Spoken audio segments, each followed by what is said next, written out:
G'day everyone, this weekend league was horrible. The gameplay responsiveness was ridiculously rubbish at an all-time low, like the guy ran a straight line and I couldn't defend him due to input delay on player switching and tackles. I haven't raged like this since FIFA 20. But this spontaneous 4-3-1-2 setup that I made mid-weekend league saved me from so many losses on these horrible gameplay circumstances. And don't worry, we make a comeback on the guy who scored 2 goals on us and you get to see it at the end of the video. But right now, let's get to the tactics. Let's make this a quick one. You can see the tactics: balance 44-51, balance direct passing, 50 attacking width, players in box on 6 or even 7 because you need the numbers up top when you're having a bad gameplay. And corners and free kicks, both on 1 because I do my own corner technique. You can put it on whatever you want.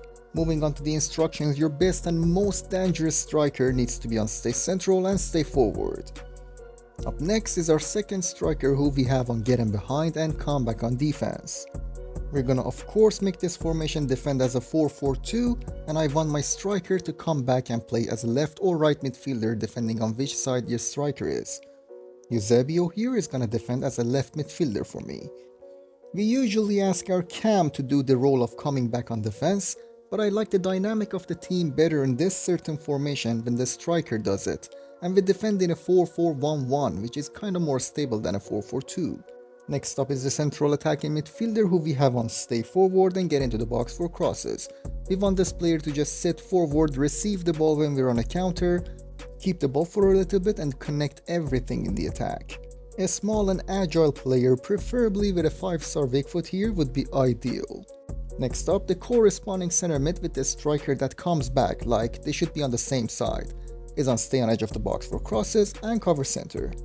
So just make sure the cover center mid is on the side of the striker that comes back, because our other center mid, who's actually an attacker playing here, is on get forward and absolutely default.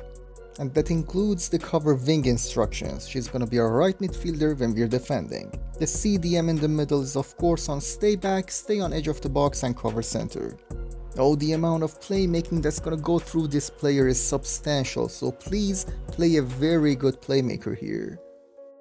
The rest is pretty simple. The more defensive fullback you put on stay back and default, while the more attacking fullback is on balanced and overlap. The goalkeeper, as always, is on comps for crosses and default, and that's it for the tactics and instructions. Listen, when we talk about bad and heavy gameplay, we're talking about not being able to move properly, not being able to defend, and your player turning like trucks, not being able to properly build up and do the micro touches before every pass you're gonna make. And that's why we have this formation, because what you cannot do in dribbling, you can do in passing. You can keep the tempo up, you can confuse your opponent, and you can overload their defense. Now remember, in bad gameplay, no matter what formation you play, you're gonna concede. It's just about outscoring your opponent.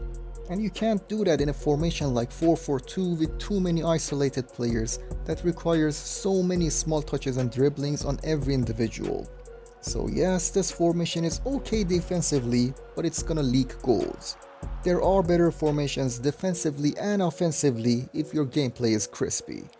But if you're just having a bad session and you feel like everything you do is dragged and the input is not there, I encourage you to use this formation and give it a try. Maybe it will help you to get some more wins.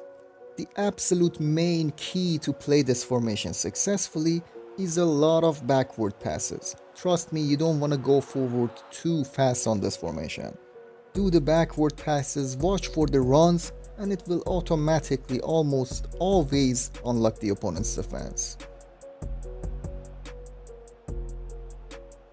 That's it for today's video. Thank you everyone for watching it. Please leave a like, it would help out the channel massively, and hopefully I will see you on the next one.